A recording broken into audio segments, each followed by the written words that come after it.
요한복음 17장 13절로 19절의 말씀입니다. 신약성경 177페이지 있습니다. 요한복음 17장 13절입니다. 한 절씩 교독하겠습니다. 지금 내가 아버지께로 가오니 내가 세상에서 이 말을 하옵는 것은 그들로 내 기쁨을 그들 안에 충만히 가지게 하려 함이니이다.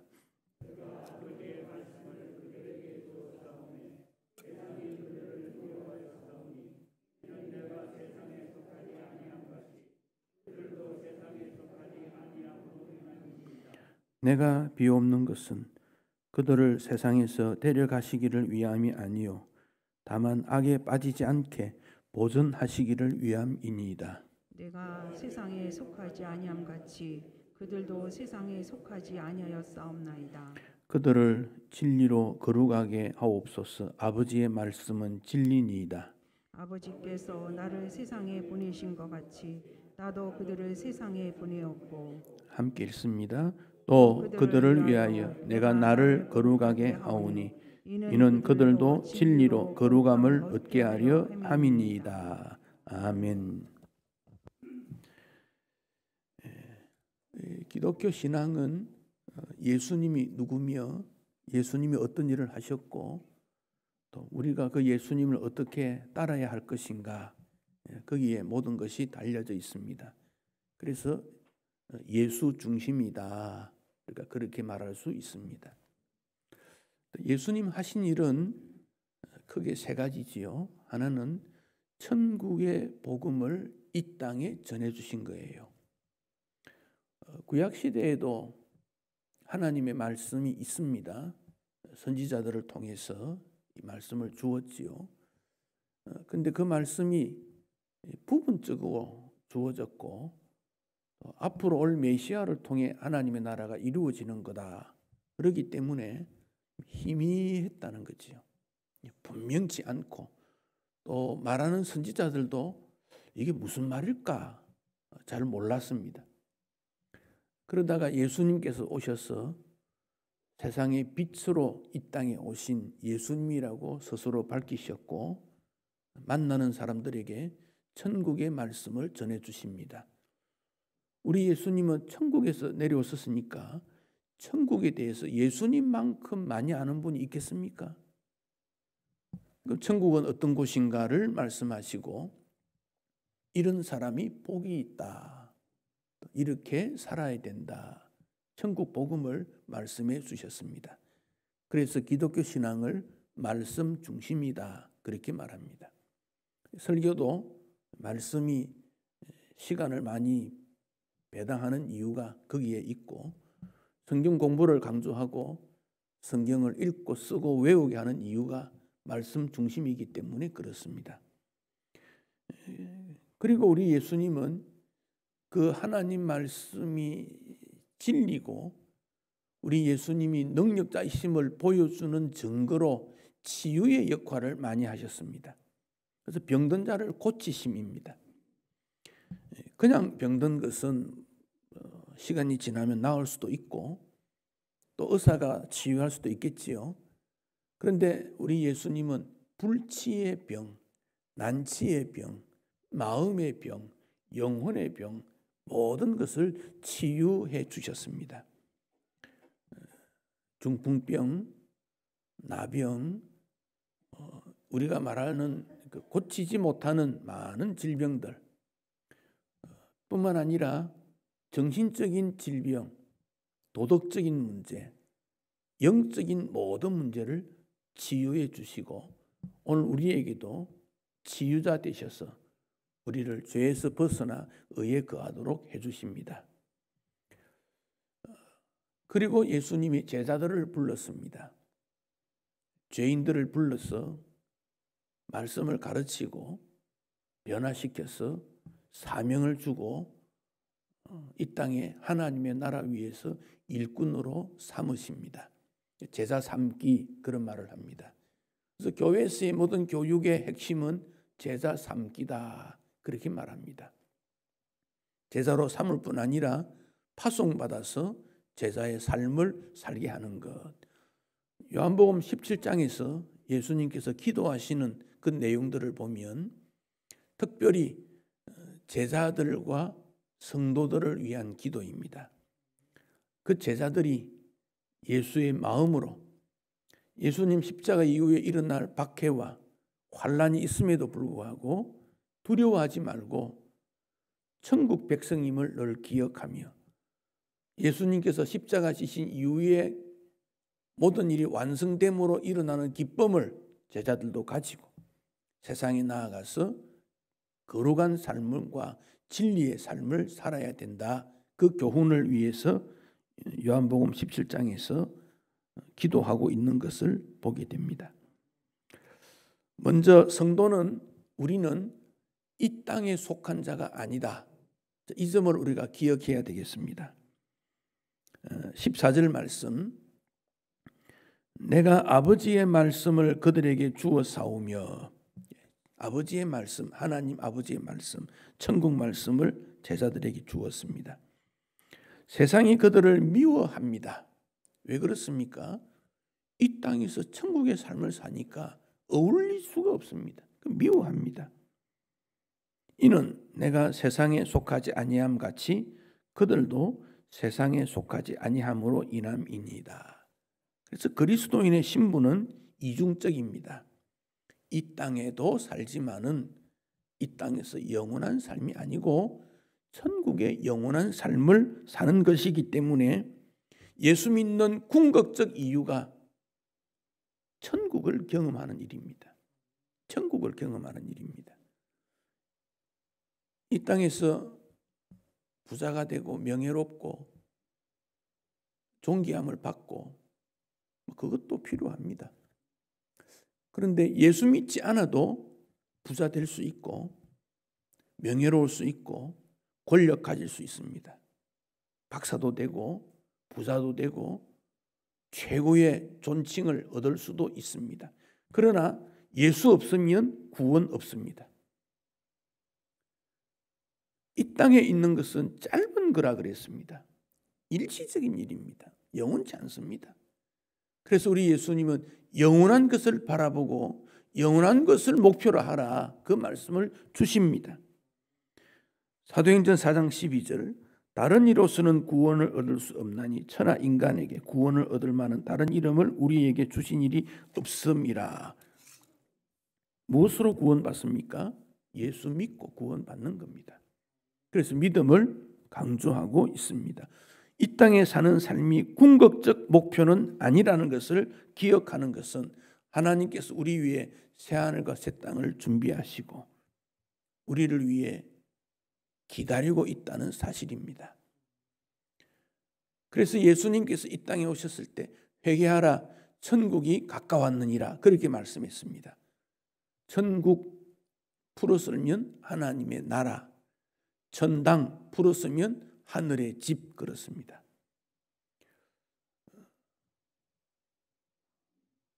우리가 나라라고 말할 때는 세 가지가 필요한데 사람이 있어야 됩니다.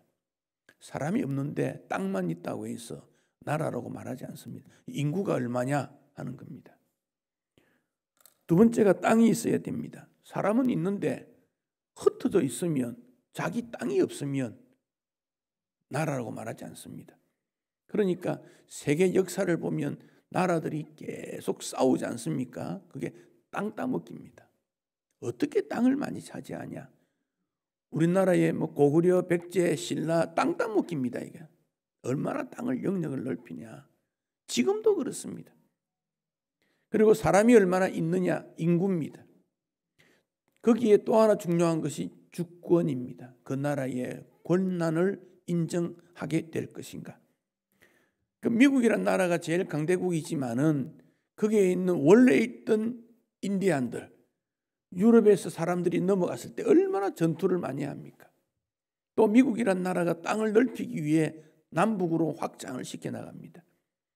지금 세계는 경제적으로도 지배해야 된다. 그래서 중국이 아프리카에 막 투자를 해서 아프리카 사람의 주권을 잡으려고 하고 또 미국이 그렇게 하고 그렇게 해서 싸우는 거지요.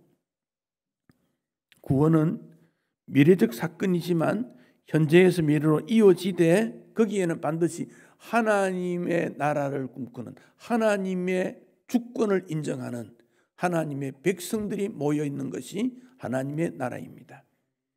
이 하나님의 나라가 무너졌기 때문에 예수님께서 이 땅에 오셔서 하나님의 나라를 선포하셨습니다. 그러므로 예수를 믿는 우리의 궁극적 관심은 하늘에 있어야 합니다. 이 땅을 부정하는 것은 아닙니다. 현실도 필요합니다. 그러나 궁극적 관심은 아닙니다. 이 땅은 축복해야 될 대상이고 우리가 누리는 곳은 아닙니다. 우리가 누려야 될 것은 하늘입니다. 우리의 사명은 이 땅에 하나님의 나라의 뜻을 이루고 하나님이 기뻐하시는 나라를 이루는 것이 우리의 사명입니다. 그래서 초월적 신앙이 필요하고 죄와 타협치 말고 믿음으로 극복하는 일이 필요합니다. 믿음으로 살았다는 것은 시대마다 이루어지는 그 시대의 중요한 이 땅을 위한 사상에 대해서 도전을 받고 하나님의 나라를 지탱해 나갔던 그들을 하나님 나라 위에 살았던 믿음 일꾼이다 그렇게 말합니다. 사람이 무엇을 변하려면 체질이 변해야 된다 그럽니다. 어떤 음식을 먹으면 이런 좋은 점이 있으나 나쁜 점이 있다. 그래서 좋은 체질에 변화되는 음식을 먹어야 된다. 생각도 그렇게 해야 된다 그럽니다. 우리는 하늘 체질로 변화되어야 합니다. 하나님 나라의 기준으로 하늘나라의 모습으로 변화되어야 즐겁고 행복할 수 있습니다. 하늘을 잃어버리면 행복하지 않습니다. 우리에게 있는 죄는 만족 주지 못합니다. 세상을 향한 끊임없는 욕망을 줄 뿐입니다. 그러나 예수님 통해서 죄의 문제가 해결되므로 죄로부터 자유하게 되고 하늘을 바라보게 됩니다. 예수님께서 이 땅에 오신 것은 그런 인간의 죄로 인한 욕망, 탐욕 이 모든 것을 내려놓고 자유하게 함으로 하늘을 바라보게 하기 위해 이 땅에 오셨습니다. 사랑하는 성도 여러분, 이 땅을 향한 욕망은 주어지면 감사하지만 주어지지 않은 것을 탐하지 않아야 됩니다. 목표를 삼을 수는 있겠지요. 그러나 그 목표를 삼은 것이 잘못된 방법으로 성취하려고 할 때 거기에는 엄청난 문제가 일어납니다. 갈등이 얼마나 많이 일어나는지 모릅니다. 그러므로 버릴 것은 버리고 취할 것은 취하되 취했을 때도 소유하게 되고 주어진 그 신분에서 어떻게 하나님을 위해 살아야 될 것인가를 고민해야 합니다. 하늘나라는 돈으로 가는 것이 아니라 그랬습니다. 출세한 사람만 가는 곳이 아닙니다. 믿음으로 간다 그랬습니다. 그래서 믿음은 모든 사람에게 후히 주십니다. 하나님께서 주신다고 했습니다. 우리는 믿음을 가질 수 있습니다. 그래야 감사합니다. 평강이 옵니다. 땅은 좁지만 하늘은 넉넉합니다. 아버지 집에 거할 곳이 많다고 했습니다. 우리는 이 땅에 속한 자가 아니다. 이 점을 분명히 기억해야 됩니다. 그런 자에게 주님이 주시는 것이 13절에 기쁨이라 그랬습니다. 그들로 내 기쁨을 그들 안에 충만히 가지게 하려 함이니라. 예수님께서 기쁨을 가지고 있다 그랬습니다. 성령의 열매에도 보면 기쁨이라는 것이 제일 먼저 나오고 있습니다. 예수 믿음으로 일어나는 기쁨을 말합니다. 예수님은 십자가 지십니다. 십자가는 고통입니다. 그러나 십자가 뒤에 일어나는 기쁨이 있는 겁니다. 아버지께서 예수님에게 하라고 하신 사명을 완수했을 때 일어나는 기쁨이라는 겁니다. 교회 직분은 꽤 무겁습니다. 그러나 그 직분을 잘 감당하는 자에게 주님께서 기쁨을 주십니다. 그 기쁨은 섬기는 사람만이 알게 됩니다. 섬기지 않는 사람은 그 기쁨을 알 수 없습니다. 그 기쁨을 가질 수 있습니다. 죄의 종에게 죄의 사슬에 매여 있어 죄에 끌려가는 그가 우리 예수님의 십자가 보혈로 자유하게 되고 그를 통해서 나타나는 참 기쁨. 그러니까 예수님께서 이 땅에 오셨을 때 천사들이 목자들에게 나타나서 큰 기쁨의 좋은 소식을 너희에게 전한다. 그리 말했습니다. 그 기쁨이 하늘에서는 영광이 되고 땅에서는 기뻐함을 입은 사람들 중에 또 평화가 있게 된다. 기쁨과 평화, 화평으로 하늘을 누릴 것을 주님은 말씀을 했습니다.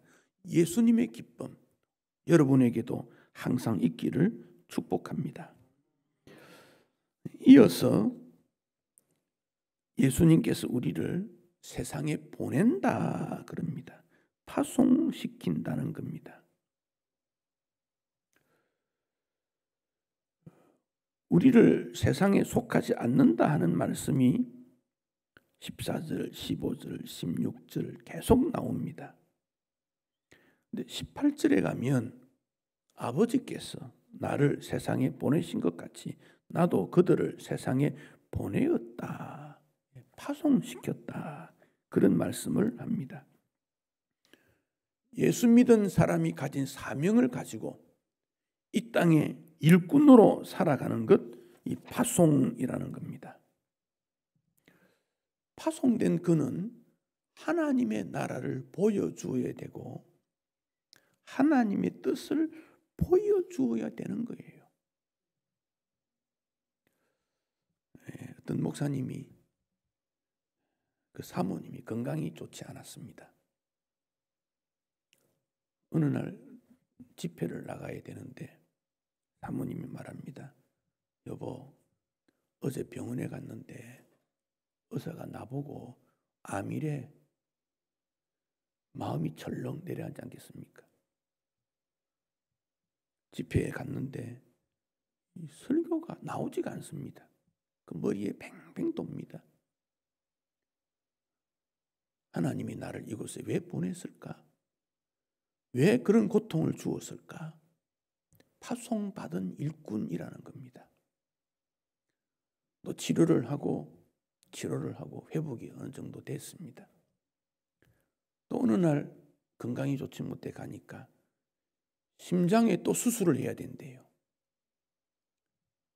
병원에서 부부가 기도를 하고 주의 은혜를 구하고 또 그는 나아가서 하나님 말씀 두고 갑니다. 왜? 파송받았기 때문에. 그러면서 생각해 봅니다. 이 땅에서 건강하고 행복하고 풍성하면 좋지만 하나님 나라로 돌아갈 인생인데 짧고 길고의 차이는 있겠고 많은 것들을 누렸느냐 누리지 못하는 차이는 있겠지만 하늘나라로 돌아가는데 부끄럽지 않기 위해 생명이 있는 동안 최선을 다해 주님을 섬겨야 되지 않겠는가. 다시금 힘을 냅니다. 하나님께서 이 땅에 일하라고 파송했기 때문에 그렇습니다. 어느 수요일 날 저녁에 예배를 마치고 성도들이 교회로 돌아갈 때 인사를 서로 나누는데 어떤 한 분이 눈에 딱 띄었습니다. 악수를 하고 인사를 나누면서 물었습니다. 하고 집사님 섬기는 구역에 아무개가 요즘 결석이 많던데 좀 어떻게 좀 잘 돌보십니까? 그랬더니 그 집사가 버럭 화를 냅니다. 아니 목사님, 수요일 저녁에 예배하러 직장에서 왔으면 오늘 식사하고 왔습니까? 오늘 별일 없습니까? 이런 거 질문해야지. 무슨 구역 식구 이야기 그런 걸 합니까? 막 화를 내니까 거기서 더 이상 얘기 못하고 아우 미안합니다. 잠깐 예배 조금 잠시 후에 저 목양실에서 만나지요. 그래 만났습니다. 집사님 구역을 맡을 만한 믿음도 있고 열심도 있으니까 부탁드렸고 집사님 신앙은 잘 지킬 수 있으니까 구역원의 상태를 물은 거지 뭐 다른 의도는 아니지요. 목사님, 성도가 예배 참석 안 했으면 안 했는가 보다. 그리 생각해야지. 그날 다른 데 어떤 일이 있어서 갔으면 그걸 꼬치꼬치 깨물으면 그 사람은 교회 나오겠습니까? 설교 들을 수 있겠습니까? 모른 척 하세요. 여러분, 파송받은 하나님의 백성으로서의 삶의 모습은 어떠해야 되는가? 우리 좀 생각해야 되지 않겠습니까? 여기에 신앙적 모든 요소들이 거기에 다 포함되고 있는 거예요. 천국의 삶을 위해서 우리는 파송받은 자임을 다시 한번 기억해야 됩니다. 그러기 위해 주님과 영적 교제가 깊이 이루어져야 됩니다. 어떤 신앙인은 이렇게 생각할 수 있어요.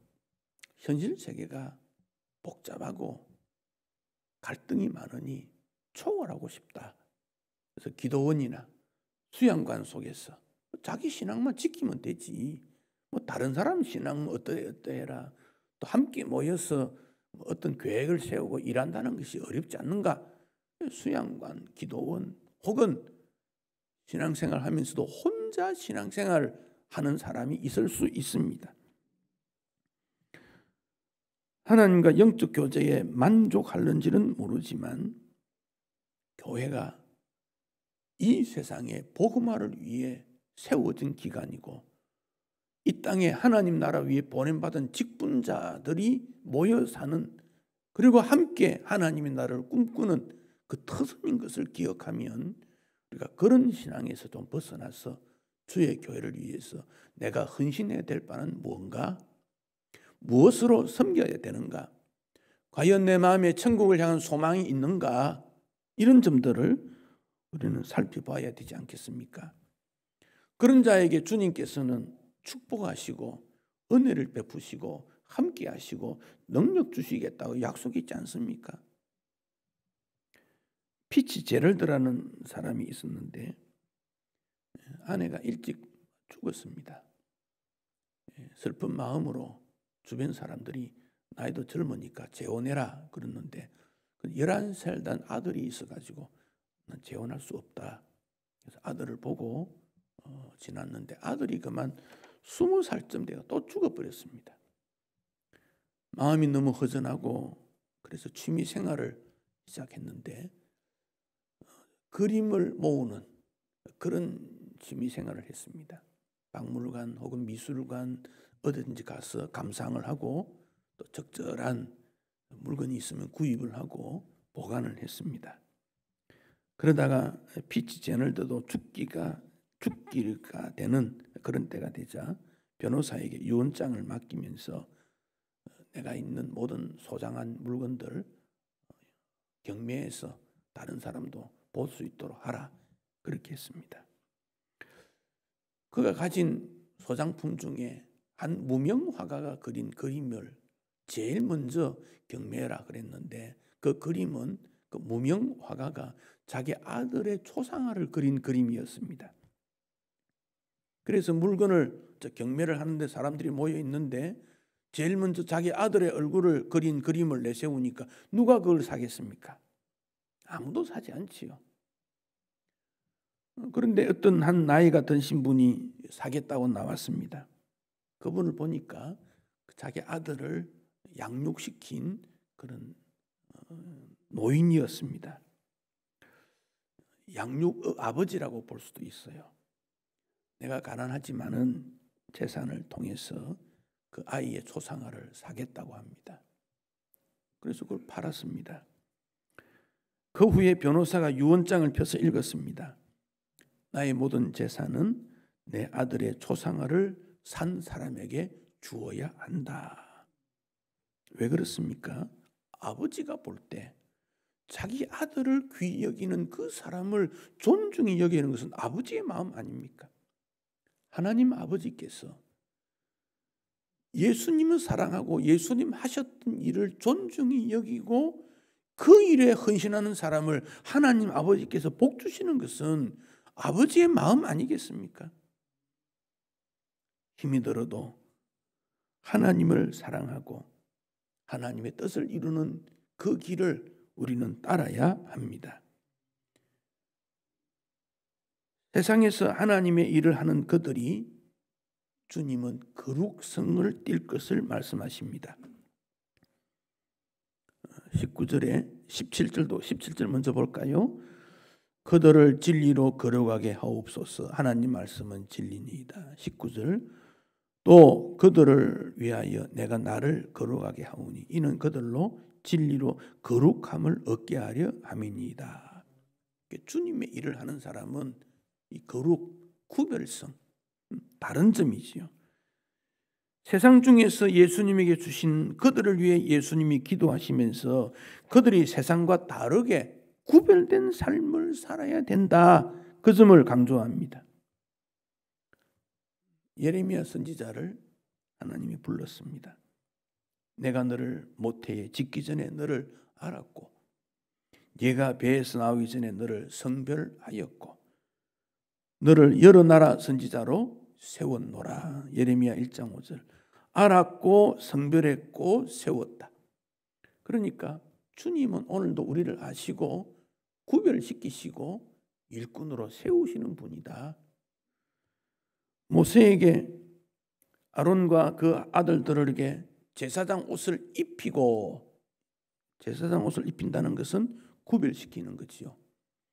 기름을 부어 위임하고 어떤 권한과 사역을 넘겨주고 거룩하게 하여 그들이 제사장 직분을 나에게 행하게 해라. 제사장 직무는 구별시켜서 성령의 함께 하심으로 하나님의 영광을 위해서 세상 죄를 담당하고 이 땅의 진리를 위해 사는 그 일을 제사장에게 맡기고 오늘 우리에게까지 임했다는 겁니다. 그러니 신앙생활에 있어서의 모든 요소들, 주의를 거룩히 지킨다, 예배를 구분한다, 물질에 있어서 11조 생활을 감당한다, 말씀을 읽고 쓰고 묵상하고 중심으로 한다, 기도 생활과 선교 생활을 한다, 정인이 되고 감사의 생활을 하고 화목과 사랑의 실천, 이 모든 항목들은 이 땅에서 구별된 하나님 백성들의 모습입니다. 우리에게 영원한 천국이 있고 그 천국에 갔을 때 주님께서 우리에게 칭찬해 주실 것을 약속하셨으니 우리는 그 일이 힘들어도 감당해야 하지 않겠습니까? 그게 내 책임입니까? 내가 왜 그렇게 해야 됩니까?